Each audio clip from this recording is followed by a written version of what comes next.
Moi c'est Fudro et bienvenue sur la toute première vidéo de ma chaîne. Ça fait un moment que j'hésite à tourner et monter une petite vidéo comme ça et bah voilà, on y est, hein, c'est la toute première. Je suis un grand fan de Formule 1 et un tifo, hein, comme c'est plutôt logique. Ah non, non, non. Je suis l'endurance depuis environ 3 ans et vraiment à fond depuis on va dire une bonne année et demie. Je suis loin d'être un expert en la matière mais en tout cas je m'y intéresse à fond. En fin de vidéo, n'hésite pas à t'abonner, à liker si elle t'a plu. Laisse-moi également un commentaire en me laissant ton avis général sur la vidéo. Je vais pas vous faire attendre plus longtemps. Le thème de la vidéo, les hypercars comme c'est marqué dans le titre. D'ailleurs, la différence entre les LMH et les LMDH. Bon visionnage.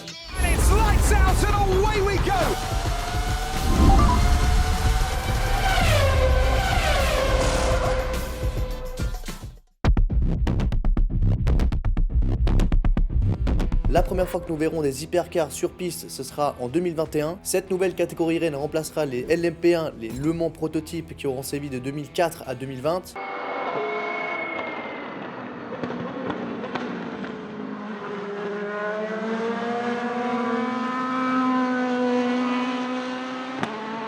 Lors de la première édition, uniquement 5 voitures étaient engagées en catégorie hypercar. Nous avions 2 Toyota, une Alpine et 2 Glickenhaus. Les Toyota et les Glickenhaus étaient, elles, des LMH. Quant à l'Alpine, c'était une ancienne LMP1, une Rébellion R13 modifiée, que nous aurons également vu en 2022. Alpine aura fait marche arrière en 2023 en s'engageant en LMP2 et reviendra en force cette année avec une hypercar, la A424 ou une LMDH. Pourquoi arrêter les LMP1 et venir avec une nouvelle réglementation hypercar? C'était une question de coût et d'avancée technologique. Nous avons plusieurs marques comme Audi qui s'est retiré en 2017 du championnat du monde d'endurance pour se tourner vers la Formule E. L'année d'après, c'est le tour de Porsche qui décide de faire exactement le même virage. Le fait de venir sur une nouvelle réglementation, c'était pour attirer des nouveaux constructeurs, renforcer l'attrait des marques pour le championnat du monde d'endurance, avec des coûts plus faibles que les LMP1, une technologie hybride moins complexe qu'à l'époque et un champ plus équilibré grâce à la balance de performance.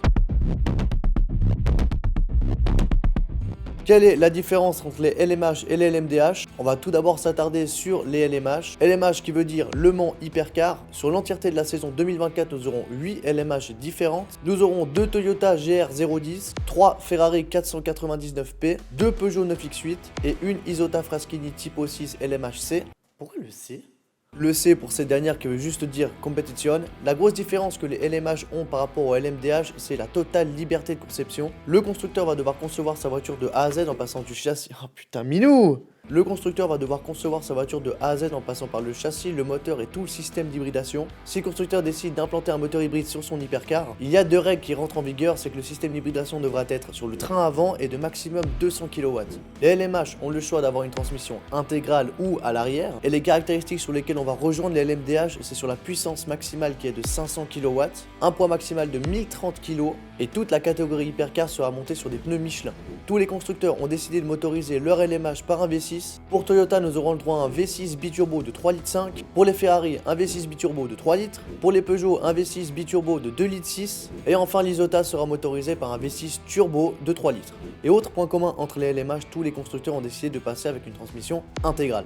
Nous aurons 2 absents en 2024 concernant la catégorie hypercar en LMH. Il y a la Glickenhaus qui, elle, était motorisée par un V8 biturbo de 3,5 litres et la Van Wall qui était, elle, motorisée par un V8 atmosphérique de 4,5 litres. Nous avons eu le droit fin 2022 et durant toute la saison 2023 à une conception originale de la part de Peugeot. Peugeot qui a commencé sa conception de la 9X8 avant une grosse mise à jour de la réglementation hypercar, ce qui fait que le concept sans aileron qui, oui, est très sympa, on va pas se mentir, a atteint son plafond de performance en 2023. Il y a déjà une vidéo qui a fuité concernant l'arrivée de l'aileron arrière sur la Peugeot 9X8 et un petit post humoristique de Peugeot posté sur Twitter. On a hâte de voir ce que ça va donner et j'espère voir Peugeot performant et au niveau de ses rivales pour toute la saison.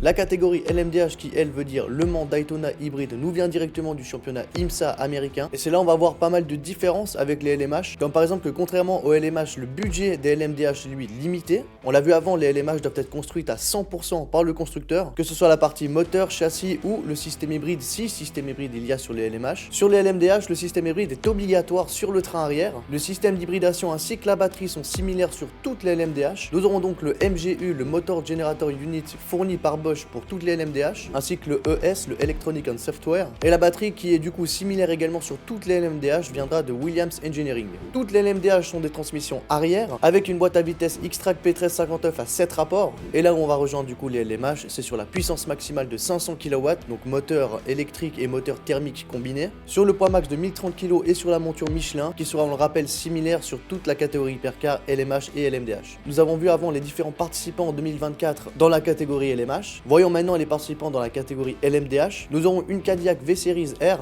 nous aurons 5 Porsche 963, et là on va arriver sur l'entrée des nouveaux constructeurs pour 2024. Nous aurons donc le retour d'Alpine avec leur A424 en catégorie hypercar, l'entrée de BMW avec la BMW M Hybrid V8, et également l'arrivée de Lamborghini avec la SC63. A savoir que pendant les 24 heures du Mans, 2 Cadillac devraient faire leur entrée, une Porsche supplémentaire, et ainsi qu'une Lamborghini. Donc nous avons 5 constructeurs dans la catégorie LMDH, mais nous avons aussi 2 écuries clientes. Comme dit avant, nous avons 5 Porsche, nous avons 2 Porsche Penske de l'écurie officielle, nous aurons également 2 Porsche 963 pour l'écurie Hertz Team Iota, et une Porsche pour l'écurie Proton Compétition. À la différence des LMH où les constructeurs devaient construire leur propre châssis, les LMDH ont le choix entre 4 constructeurs différents de châssis, dont Dallara, Multimatic, Oreca ou Ligier. Cadillac et BMW se seront tournés sur Dallara, Porsche sur Multimatic, Alpine sur le châssis Oreca, et enfin Lamborghini sur le châssis Ligier. Comme on l'a précisé avant, les LMDH ont une transmission arrière obligatoire, mais là où on a un peu plus de liberté, c'est sur la motorisation. La Cadillac nous propulsera avec un V8 Atmo de 5,5 litres.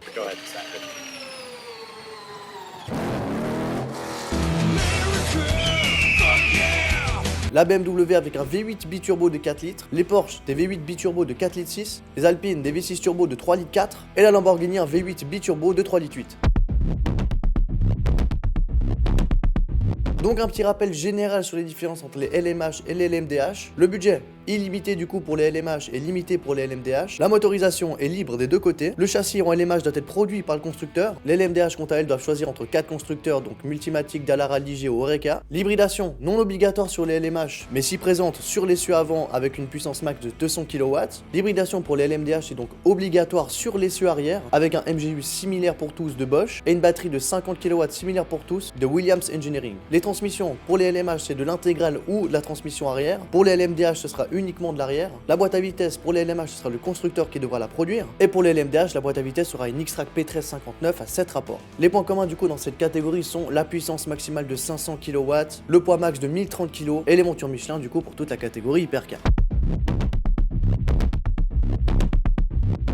L'intégralité des informations que je viens de vous donner sont disponibles dans mon serveur Discord. Le lien est disponible dans la description. Il vous suffit de cliquer sur le lien, prendre les rôles désirés lors de votre arrivée. Je vous laisserai visiter le serveur, mais toutes les infos techniques sont disponibles dans le forum. Sous l'onglet Règlement 2024, vous serez automatiquement redirigé vers les règlements que vous pouvez télécharger à votre guise. Pour moi, c'est la fin de cette vidéo. Je vous laisse avec une compile des crashs qu'il y a eu en hypercar lors des derniers 24 heures du Mans. N'hésitez pas du coup à y faire un petit passage et à lâcher votre follow. On réacte ensemble à tous les grands prix de Formule 1 et Libre Qualif course, ainsi qu'à toutes les étapes du championnat du monde endurance également. Si vous êtes sur le Discord et que vous avez lâché votre follow sur Twitch, beaucoup plus de fonctionnalités vous seront disponibles. Pour ça, il vous suffit de vous rendre dans le salon signature et de me mentionner le pseudo Twitch avec lequel vous m'avez follow. Après ça, petite vérif de ma part, et du moment que c'est validé, le serveur vous sera totalement ouvert. Portez-vous bien, faites pas les fous et on se voit dans une prochaine vidéo. Ciao.